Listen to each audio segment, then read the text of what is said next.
اچھا، آپ نے دوران گفتگو یہ ذکر کیا کہ آپ کی حضرت سے ملاقات بھی ہوئی.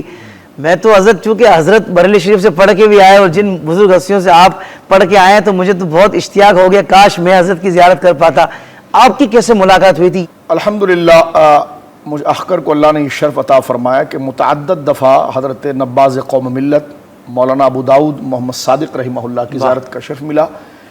لیکن جو ایک وقت ایسا ہے کہ جس میں نے یقین کیجئے کہ بڑے شعوری انداز میں آپ کی زیارت کی. ورنہ زمانہ طالب علمی میں آپ دارالعلوم جدیہ تشریف لاتے تھے اور ہم اس وقت زمانہ طالب علمی تھا تو اس میں آپ بڑے بزرگ ہیں یقیناً، تو آپ کی دور سے زیارت کی اور دستبوسی کا موقع ملا، بلکہ نہیں ملا کبھی کیونکہ آپ کا آنا اتنا ہجوم. لیکن ایک دفعہ یوں ہوا کہ اللہ رب العالمین کا یہ فضل ناچیز پر ہوا کہ میں گجرانوالا تقریر کے لیے گیا. تو حضرت صاحب کو یہ علم ہوا کہ میں تو ایک ناقص آدمی ہوں کہ مجھے کسی نے کہا کہ جناب وہ آیا ہے وہ تقریر ایسی کرتا ہے وغیرہ.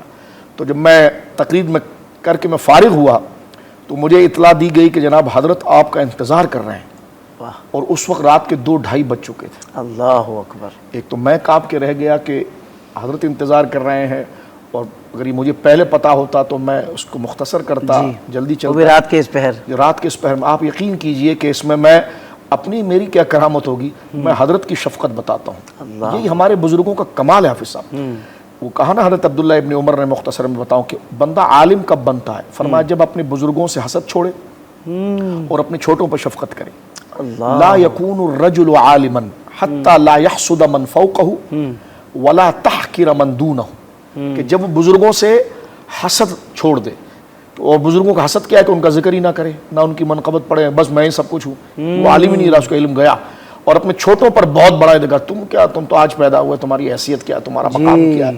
تو یہ عالم ربانی کی یہ شان ہوتی ہے کہ وہ اپنے بڑوں کا ادب کرتا ہے، حسد نہیں کرتا، ہر ایک کو بتاتا ہے میرے بارے میں کیا پوچھ رہے ہو، ان بزرگوں کے بارے میں پوچھو. تو میں جب آپ یقین کیجئے 2-2:30 بجے کا ٹائم تھا، اسی مسجد شریف زینت المساجد کے صحن میں آپ ویل چیئر پر تشریف فرما تھے، اور میں وہ وقت بھولتا نہیں. ایسا جیسا چاند اتر آیا ہے اس کرسی کے اوپر، اتنا نورانی چہرہ. اور جس طرح آپ کا مبارک، آج بھی میں چشم تصور میں اس چیز کو محسوس کرتا ہوں کہ جس طرح آپ کا مبارک لباس سفید، اسی طرح آپ کا چہرہ مبارک، ایسی داڑھی مبارک.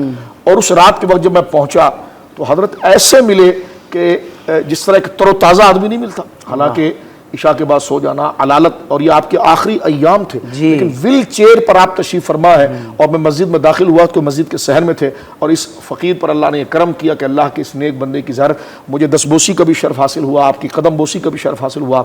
آپ کے قدم کے قریب میں بیٹھا رہا، کچھ باتیں آپ نے مجھے حکم نصیحت فرمائی، اور اللہ مجھے اس پر عمل کی توفیق عطا فرمائے. اور میں نے کچھ اپنی دل کی بات حضرت کی خدمت میں عرض کی تو حضرت نے دعا بھی فرمائی، اور اس کے بعد ایک لمبا وقت حضرت نے دیا. اور پھر مجھے بڑی حیا آ رہی تھی کہ اب میں کتنا دیر بیٹھوں گا، اب حضرت نے آرام بھی کرنا ہے. تو لیکن حضرت جب تک میں بیٹھا رہا تو حضرت بالکل اسی طرح، کوئی چہرے پر تنگی نہیں.